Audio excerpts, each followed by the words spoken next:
Welcome to Q2Q. My name is Monique. I have a background in tech for live entertainment and have for the last few years been working in sound in commercial musical theatre in Australia. Every single day I receive messages and comments asking for advice on how to get into theatre, how to get jobs in sound, and the difficult truth is that there is no one linear pathway into a career backstage or in entertainment in general. I can only share my story of what I did and how I got here, but there is a whole world of positions, performance styles, education, backgrounds, and career progressions that I have no experience or knowledge in, which is why I created Q2Q, inviting other actively working professionals in theatre to share their stories and ask them your questions about their work.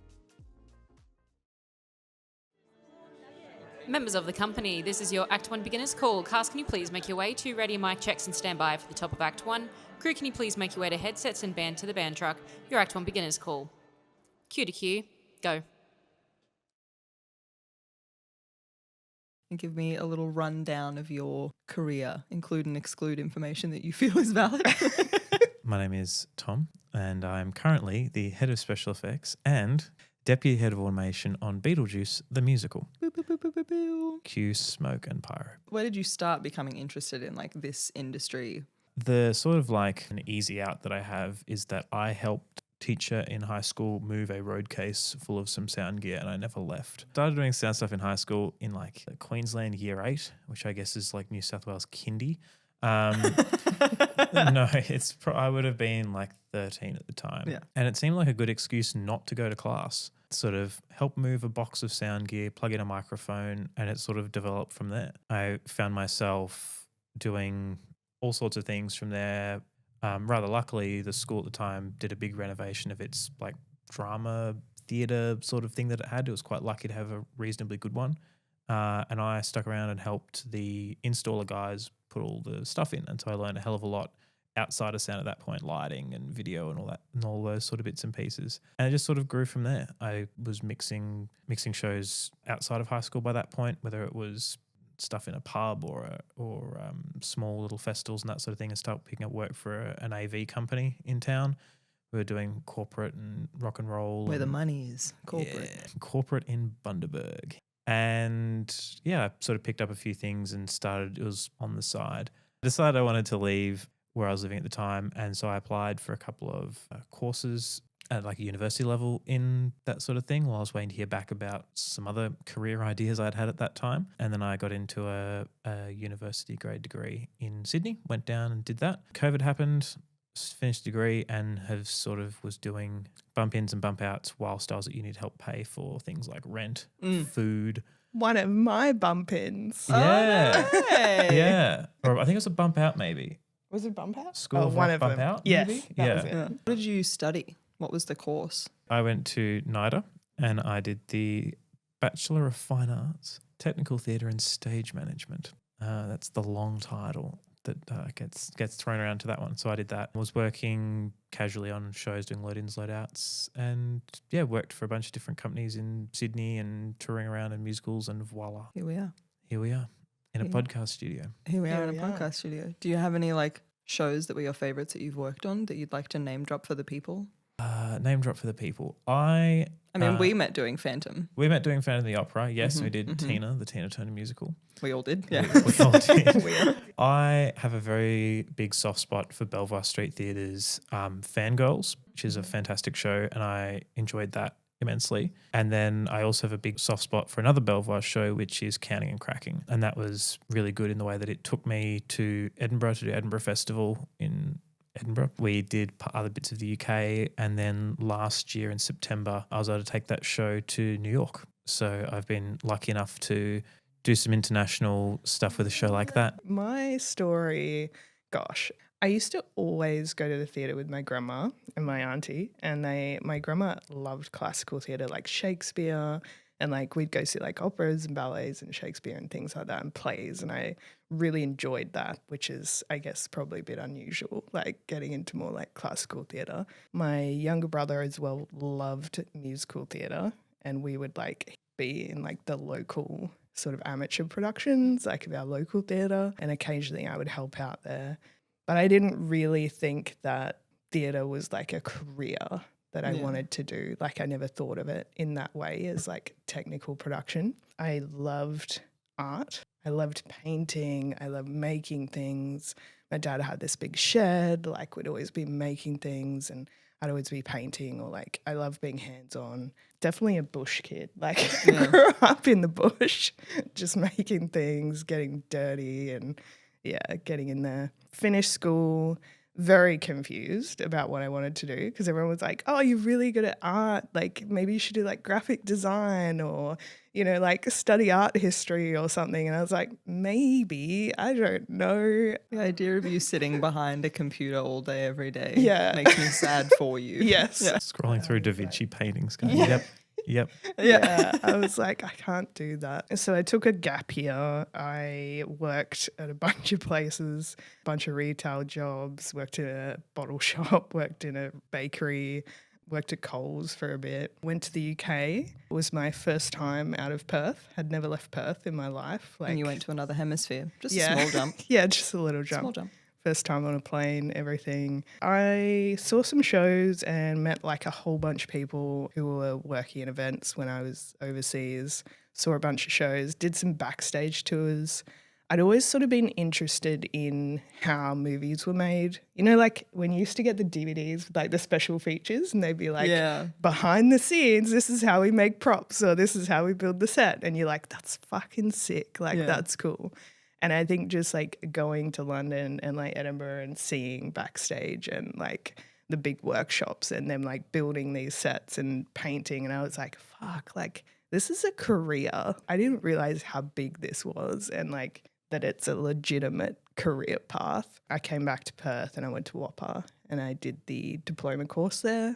I can't even remember what it's called. I think it's like scenic production and props production or something. So crazy to me that there are actual courses that are that specific. Yes, yeah. I think like you could sort of, when you were there, you could sort of choose more like specialize into like props or scenery carpentry or scenic art and like carpentry and painting. Like I just sort of mixed it up, but I like doing props as well. And we had some really good lecturers when I was there, learnt a lot. Then while I was at WAPA doing my diploma, I got a job at Burswood. They were advertising for Mechanists. I should probably explain what a Mechanist is. Yeah. What a Burswood is. Burswood is now Crown Theatre. Oh. Yes. We know that one. Yes. We know that one. Yeah. Big old casino with a large theatre in it. Oh, gosh. A Mechanist is like, overseas we'd be called stage carpenters or stage carps or stage crew, but essentially we're like the stage mechanics. We build the entire set. We build all the scenery. We assist with all the rigging. We assist installing all the automation, anything that moves on stage, all of the scenery and anything that you see physically, including the stage deck. We build all of that. It's a massive job. It's a heavy job. All of my crew on the show, like after the bump in period, we move all of the scenery on stage. So I have a deputy, I have a couple of tech swings, and then we also have a bunch of locals that will move all the scenery around on stage, and they've got very specific plots about what pieces to move when. And I also have a flyman team on this one, on Beetlejuice, we have 3 guys that operate all of our flyers, anything that comes in from above. If you don't know what that is. I think people are always really surprised, even within our industry, even within other crew departments, of just how much you bring and build of the show. Yeah. Like I remember in our transfers for Tina, people being like, wow, it's exactly the same as it was in our last backstage area. And you're like, yes, it is because of me. Like the floor, we're not using the floor of the normal theatre.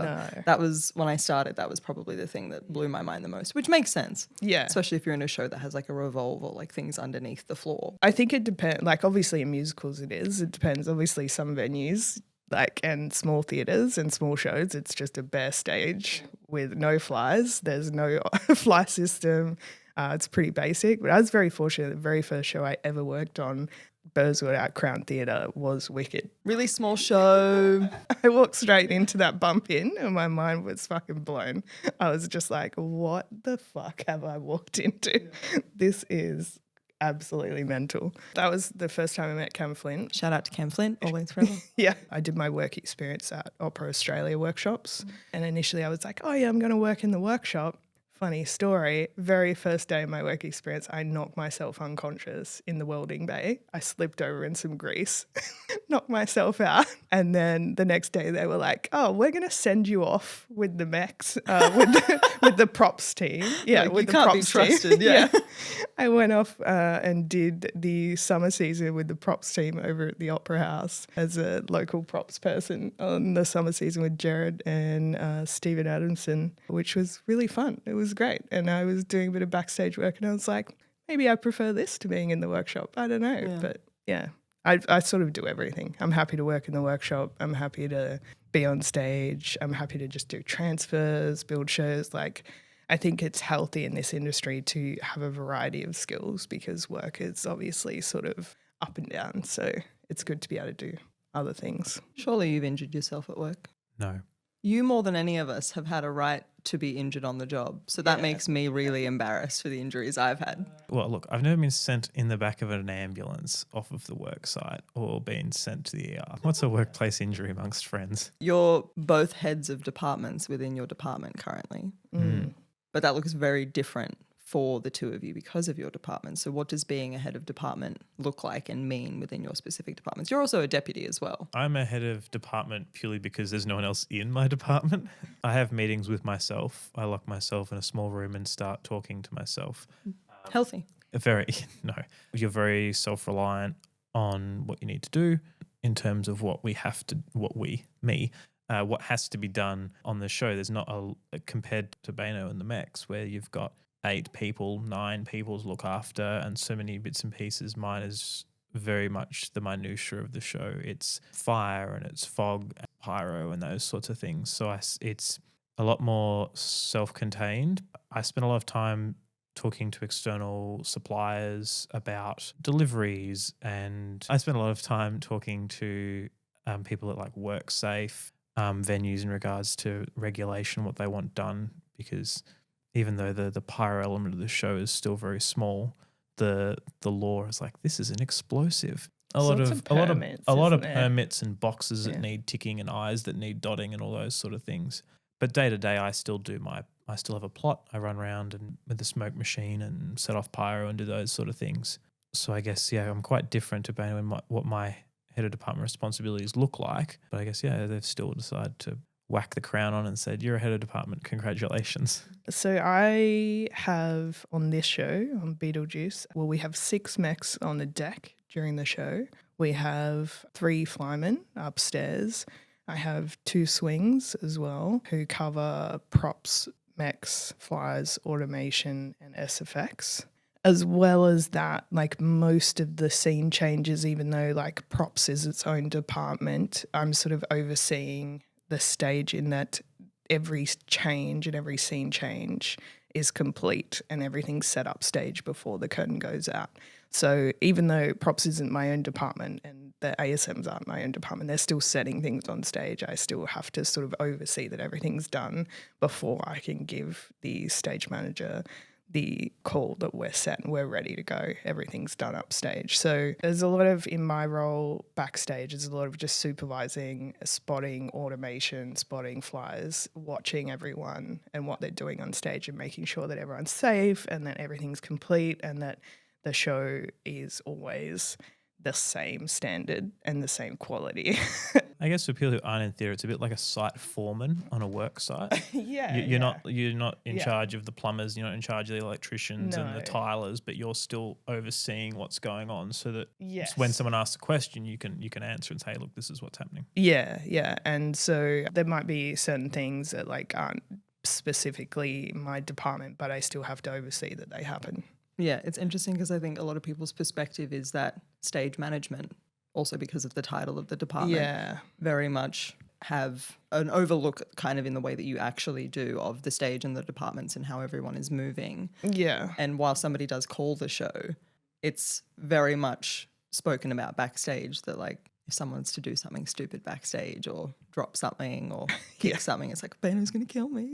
Yeah. There's a lot of responsibility on stage, mostly safety-wise. Our ASMs and our stage managers and our deputy stage managers, obviously, they still make the call on stage, what happens when. Like they call everything, but I also call things upstage because I'm the person physically there supervising. And also they don't have the training or the knowledge on how the set was built or how things work. We sort of have to work together in that sort of responsibility because I'm the one who understands how the automation's working and how the scenery is working and how everything's being moved physically because I built it and my crew built it on the bump in, you know, and then once the rehearsals are done and all the cast arrive, that's when the ASMs and the stage managers arrive and they're involved on stage. But all of the things that are moving around them is my department. So it's like safety-wise, I would say automation and meching is probably the most risky. I mean, obviously electrical things, like you can have hazards, but generally, you know, a light going out or something going wrong lighting-wise doesn't cause like a show stop. Whereas like a giant piece of scenery stops in the middle of a change or someone gets hit by something like a large piece of scenery or a large prop or something or hurt, it's to do with automation or scenery. So there's a lot of responsibility there. Safety-wise, it's a big deal. Speaking of your team, a question that I had from somebody was that you work with a team of local crew. Usually we tour like a head and a deputy for every department, usually, unless you're a department of one. What are the pros and cons of working with a bunch of local crew as well?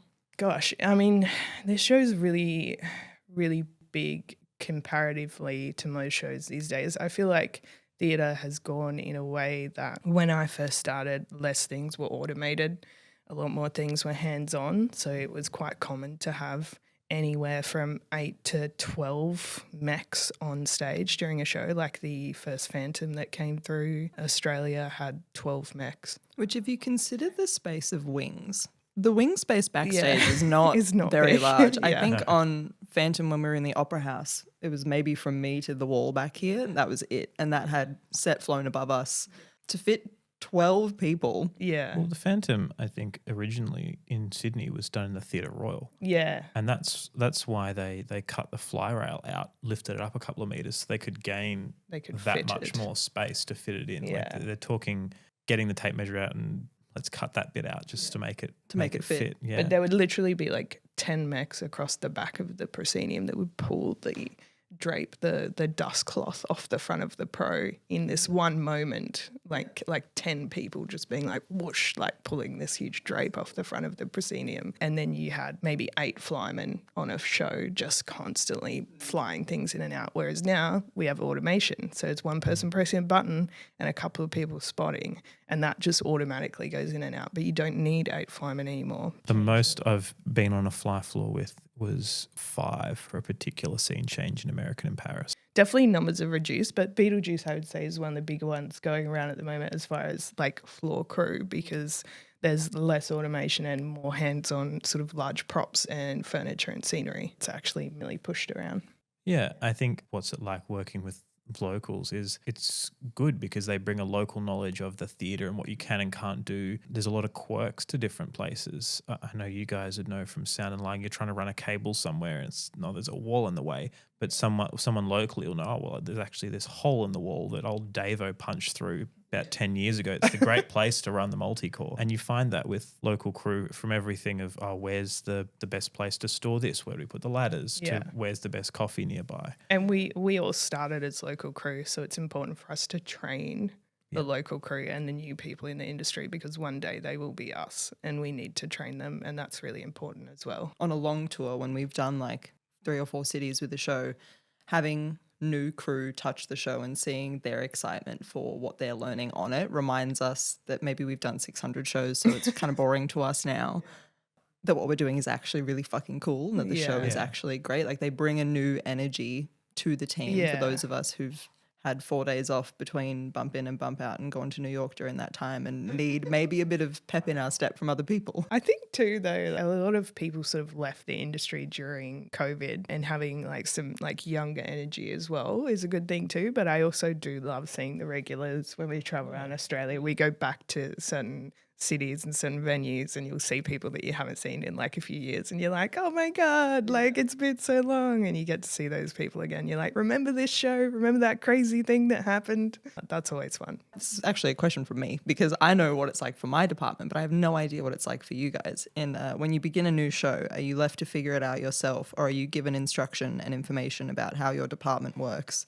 If so, what does that typically look like? That very much varies on the show itself. So we did, before this, I was doing Tina, and that was a show that we received that had been put on before in basically that version of the staging. There was a few new things, stuff didn't come up out of the floor anymore. So we received quite a lot of, there was no special effects on Tina, so this is speaking from an automation point of view. There wasn't any real big surprises in terms of, it's a lot of stuff you've done before. This isn't us putting it on for the first time. So you have a little bit of knowledge, and someone will come over who knows something. So for us, we had someone from the supplier coming over, and there was production managers who'd done it before that knew stuff. Whereas this version of Beetlejuice is sort of a new way of staging the show with new bits, or it's a hybrid of two, basically. It's a hybrid of the Broadway show set and then like an American touring set.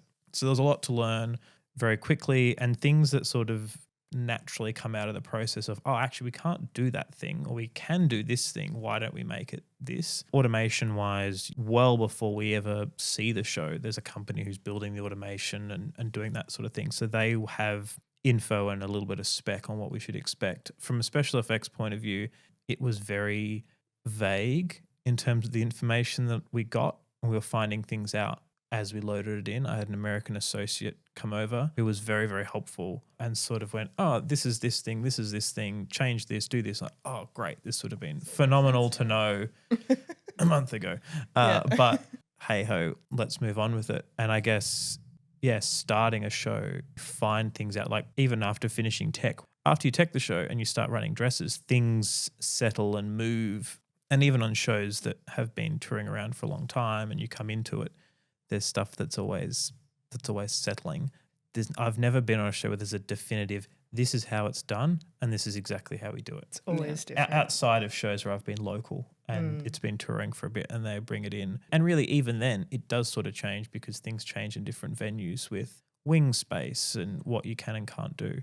Speaking of my time doing stuff for like Belfast Street in Sydney or those sort of companies where you are coming up with work for the first time, you do develop those skills of being able to adapt things relatively quickly and being like, okay, we don't know what this thing is going to be. The director's going to come up with goodness knows what, let's make it happen. And even though the set says, or the plans and the designer said it's going to look like this, we're going to put it in the theatre, the lighting designer is going to whack some lights on, the sound designer is going to play some noise, and then all of a sudden goes, oh, I don't like that.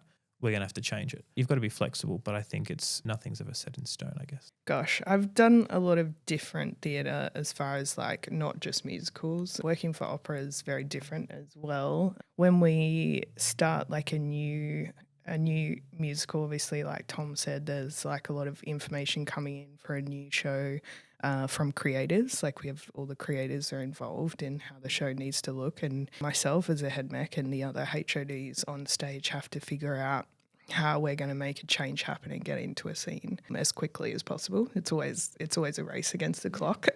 Always. There's never enough time when you first start tagging. You're like, how are we going to get from a bare stage into the house in 15 seconds? But we can do it. It just takes a lot of people and a lot of coordination. With like Opera Australia, that was like a whole different experience. So I was a mech with Opera Australia for 4.5 years, from like 2015 through to 2019. I also have done other transfers for them after that and musicals and things. They do rep opera. Rep opera is like when you do a different opera every day. Oh my God. Yeah. So we would literally every day we would bump in one opera, we would build it, we would do it like a rehearsal or something of it in the afternoon, and then we would do the show that night. We would pull it out either that night or the next morning, and then we would build the next opera the next day. When I was there, we'd do about 5 to 6 operas in rep, rotating, so that all the opera singers, the leads, can have a break, and the other opera singers can come in and do a different opera the next night, and all the people, the audiences can come see a different opera at the Opera House every night for over the season. And we would have like 30 mechs with 2 crews crossing over, doing a changeover from one opera to the next opera. And there's no time. It's like we've got like 3 hours to go from this opera to the next one, and you've just got to make it work. So you definitely become very good at problem solving and figuring things out quickly. We do have a tech period at the start of the season where we get all of the scenery and everything into the Opera House or into the venue, sort of put it together in pieces in the dock, and then it's ready to go for that evening's performance. We bring all the pieces up, build the set, pull it apart. But some of these sets are freaking massive. And heavy. And heavy. And I don't And think old. I've ever built anything in musical theatre like what I have in opera scenery wise. Like physically, it's very different. You learn how to put things together and make things very quickly with 0 resources. We have things like toggling, which is like a very, very old school way of pulling flats together without using nuts and bolts. So you'll have like 2 flats like this, and you'll just have like 4 mechs like running these flats in, and you'll bring them together, and there's a piece of rope tied to one flat at the top with a long piece of rope that hangs down.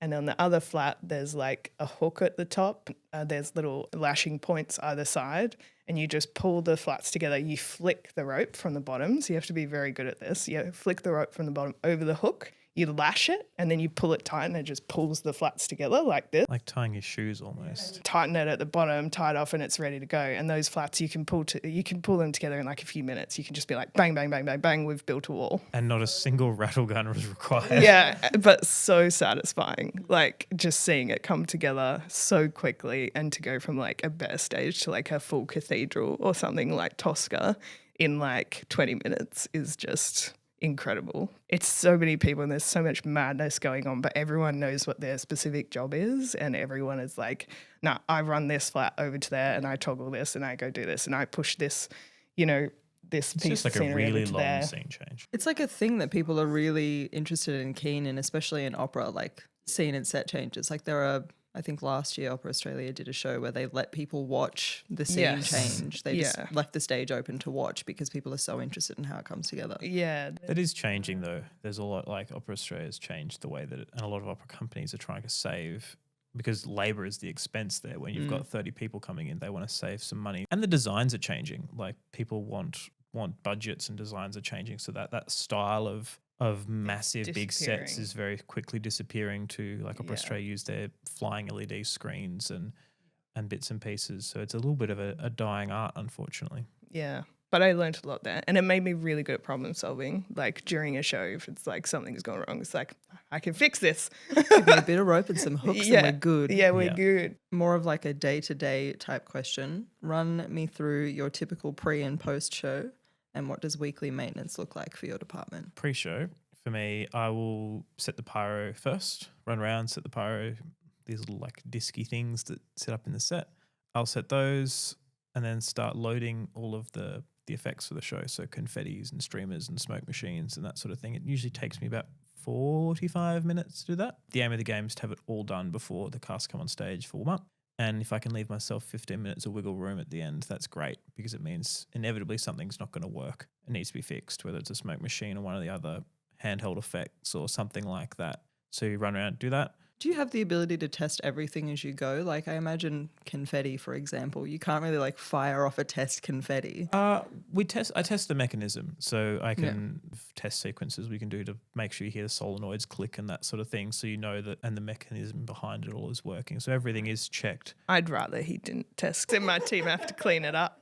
Yeah, so a lot of it, all the smoke machines are all checked, all the handheld effects are all checked before the show. We run the show, and then I've sort of tried to make it in such a way that I can do my post-show as I'm doing the show. Otherwise, you're going to be there for an hour at the end and you're grumpy, miserable, and want to go home. If something is done in the show, if it's done in the first 30 minutes of the show, then I may as well de-prep it set it back on the shelf ready for tomorrow or reload it for tomorrow during the show. Because you also have gaps, show. Yeah, don't you, where you can there's a do few little bit of gaps stuff. to get things done, or even trying to do some of the weekly maintenance stuff in gaps during the show. Maintenance every week, it varies depending on the usage of different things, but sort of cleaning out smoke, ducting under the set, cleaning debris around where the pyro gets set off is done every day, but then a deeper clean is done every week. Bit of stock take sort of stuff, cleaning out smoke machines, might be ordering new consumables, or a lot of consumables will come in and they're not ready for use straight away. So products need to be either dried out or have fuel added to them. All of that sort of work needs to be done so that we can put the show on. And some of it takes a while to get here. Stuff like our pyro is manufactured in the UK. I need to be really on top of how much we've got so it can come in, and a lot of our fire products come from the US. Our streams and confetti come from the US. So you've got to be on top of all that ordering because of the time that it takes to get here. And some products aren't, you can't just rip the packet open and shove it in the actor's hand. It might need a day to dry out, or it might need some things added or changed so it fits a different person, because people have different preferences as to what they like in terms of how it feels in the hand or in the pocket or or wherever it's going to be. So you have to keep that consistency. But yeah, that's sort of the week, I guess, plus rehearsals and everything else. So you might need to prepare. And one of the things you've got to sort of look at every week is permits. We have to submit permits for when we fire off pyro and stuff like that. So when we... Every week? It's done in bulk at the moment, but if the company adds extra rehearsals or a media call or stuff like that, then I need to be on top of that, because it's the law, or the WorkSafe want deadlines in terms of when you can submit that sort of stuff. So is it like there's a restriction on how many times you can do it with No, who? What's the permit for? It's more that they need to be notified that we're setting it off. So I need to let them know within 7 days, before 7 days of us setting something off. So I'll send them a big list of all of our shows. This is when we're setting them off. This is how much I'm setting off. This is approximately, I've sent them a map of where it all is. Initially, we sent them like risk assessment information and all that sort of thing, what product we're using, where's it coming from, how's it being stored, how much of it's on site at any one point in time. And for anyone who's seen the show, it's not like we're doing New Year's fireworks here. It's a very small load, but it's all regulation around it, and that changes from state to state. You would think that pyro would be such a fun department. It sounds like a lot of paperwork. Look, once you get it all sorted, the guys, shout out to Safe Work Victoria, they've been really good in terms of being able to call them and speak to them and trying to work out, like, we're doing the same thing every night, 8 times a week. They understand that we're not reinventing the wheel here or being yahoos in a backyard somewhere. They've been really good in terms of helping me get that stuff and make it as simple as possible and as flexible as possible. And Tom also we have Matty, who's now done his pyro license, our swing, who can cover Tom as well. Even though it's special effects, we split it into a special effects plot and a pyro plot. The special effects plot is basically the half of the plot that you can do if you don't have a pyrotechnics license, and the pyro plot is the stuff that you need a license for. My next question was, do you need any licenses or things for your jobs? Yes, or like what skills and training do you recommend for your department? So that's a good time for you to talk about that. So to do pyro, you need a pyrotechnics license. Hashtag not legal advice. At least in Victoria, you can use interstate licenses. So mine's from New South Wales. You have a pyrotechnics license, and mine has an endorsement for theatrical pyrotechnics. And then I have a security clearance to handle explosives. Well, they're those two things that go together. Depending on which state you're in, depends on how you go about doing those things. To do it in Victoria, you need to go off and do some formalised training and that sort of thing. It's not a common thing. It's not like working at heights where you can trundle on down to your local RTO and say, let me work at height. This is a little bit more specialised. It's not a cheap license to get. To do the pyro part of my job, you need that. For special effects part, there's no real formal training to it. Whatever I've picked up along the way, skills, like whether it's like stage magic. There's a fair bit of, oddly enough, electrical work. I do a hell of a lot of soldering on this show. Repairing of smoke machines, a little bit of electrical know-how is always good. For the automation side, if I take off the special effects hat and put the automation hat on, I have a rigging ticket. So we use rigging tickets, working at heights. The head of automation and myself have rope access tickets, so we can climb up onto things with rope. I have other licenses and training in like 3-phase test and tag, electrical test and tag, bits and pieces like that sort of help you I would say like getting into the industry, you don't need all No, of these licenses absolutely straight not. up. These are things that you pick up along the way that you're like, actually, it'd be really handy to have that so I can use lifter or that Yeah. whatever it is in the industry. Like I would say get some experience. Like don't spend all your money on licenses because Also, you don't your white know. card's probably good to get. White card. White cards is a lot of places. Probably EWP is handy for a few Yeah. venues, but I wouldn't say you need it straight up. No, a lot of the bigger venues require a white card for bump ins and bump outs, especially doing like that, like ICC and places like that. The bare minimum I'd say is white card, which is just your construction induction. Which is basically just being told by somebody in a room for hours all the ways you could die on a work site, which is very confronting. This is a high vis vest. Having the working at heights ticket, that's like a 1-day course. It's not that expensive. At least when I did mine the first time, pooled it together with a white card. So you can do a white card and working at heights on the same day. If you're working on a load in and out in lighting, sound, meching, auto, you're going to work at heights at some point. So I would say that's a pretty good one to go and do. But the rest of it, rigging and electrical stuff, rope access is not really worth your time at the beginning. Yeah, I think you find out kind of as you go through jobs what each job requires you to do or what you kind of realize, I should probably get that for the jobs that I look like I'm going to be working in. I think a lot of people before they enter the industry, they go, I need to have all these things before I'm even considered for the work. But I think more realistically, you'll figure it out as you go. Yes. And if somebody needs you to have a certain ticket, they'll probably pay for you to get it. So I have my white card, working at height. You have a EWP. rigging ticket, don't you? I have intermediate riggers. Even a rigging ticket is not suited to theatre. Like half the stuff you do there is let's lift a stillage of scaffolding with a crane from one point to the other. And I've never done that in the theatre. Again, a lot of the skills that you have there, it's you'll pick up on the job. Intermediate riggers, the reason that I have that, well, to be honest, we used to do a lot more rigging when I first started in the industry, but now we have TSA and rigging companies come in and hang the motors for us on a lot of the big shows. But if you are working like smaller venues, probably be helping maybe hang chain motors and things like that. And it's just handy to know the basics. Definitely just how to tie a bow line. Very important. Even for like electrical, like if you're doing sound or lighting or anything, like if you can tie a bow line, you can use it for anything. You can pick up cabling, haul it up to the grid, do whatever you need to do. All right, final question. What do you find the most rewarding and the most challenging about working in this industry and touring in it? I guess the biggest challenge is the hours that you work means that your life schedule is off kilter to everyone else. It's very similar, I guess, to working in hospitality. I worked hospo before I went full time into this, and we work so that everyone else can have something fun to do when they're not at work. Trying to do those life things can be quite hard. I think like everything else that comes up in the work, the challenging part of hours and that stuff, it's all pretty manageable, really. But if you don't allow yourself the time to be involved in personal things, then you're going to end up with all of your friends are theatre friends, which isn't a bad thing. You very much find yourself isolated in terms of the friends that you have are the people that are on the show you are on right now, and everything else just gets left in the dust. And that's quite hard. And it's probably taken me a few years to realize that.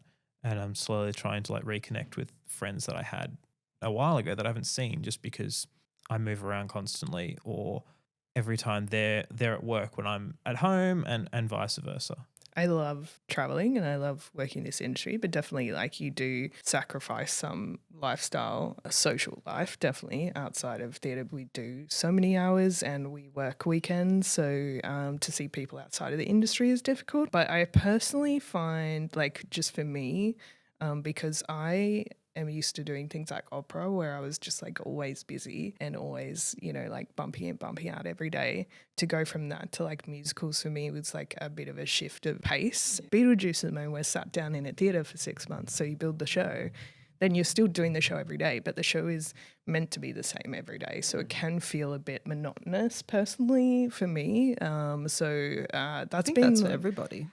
Yeah. Cast and crew. Like we do the same show. How many shows did we do of Tina? Like 1,000 and something? If you include rehearsals and techs, and when you do something hundreds and hundreds of times. Especially when we're meant to be doing it the same way every time. And just trying to like get past that mentally, I find like is like probably one of the more challenging things for me is trying to keep that energy every day and provide the same sort of experience every day, I always try and think of the audience and be like, this is the reason we're here. We're here for these people. They've never seen this show before.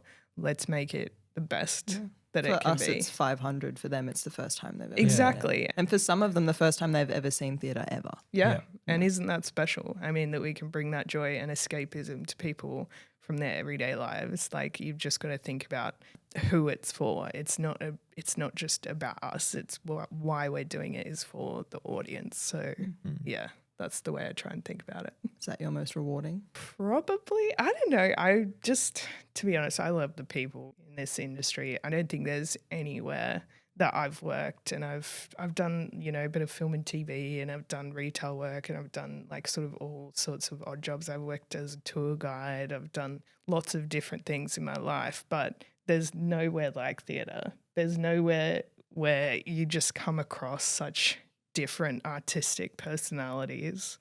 I really enjoy it. I enjoy working with those people. Experiencing their lives and working with them is really enjoyable for me.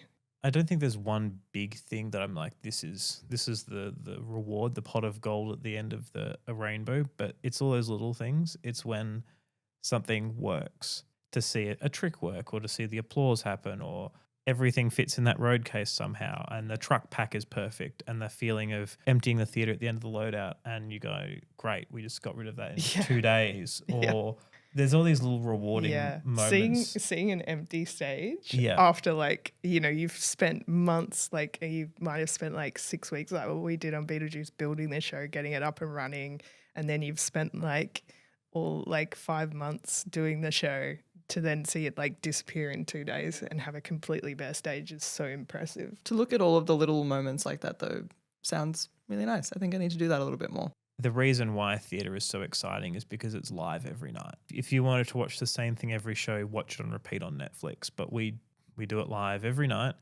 and you're not guaranteed that it's going to work. Whether it's something like whether the joke's going to land or whether an effect's going to work. For me, I get a very physical, visual success tick. That thing worked. Yeah.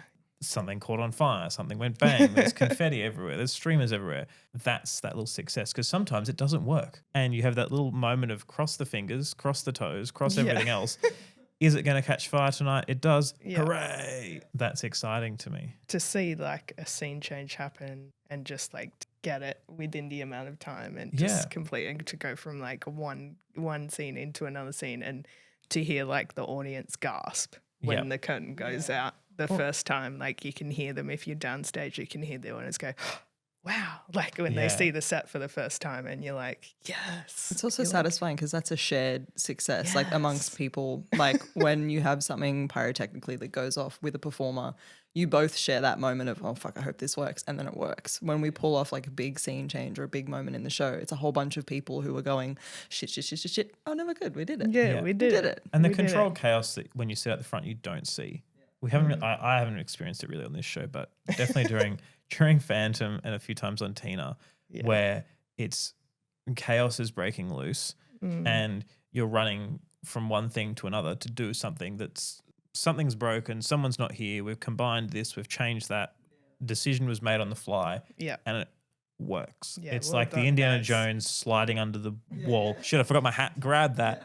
And it's all worked. That's the fun. The amount of times you see people just banging it off stage before the curtain flies out, and they've called the go, and they're just like running. You're like, are they going to make it? And they just make it off in time.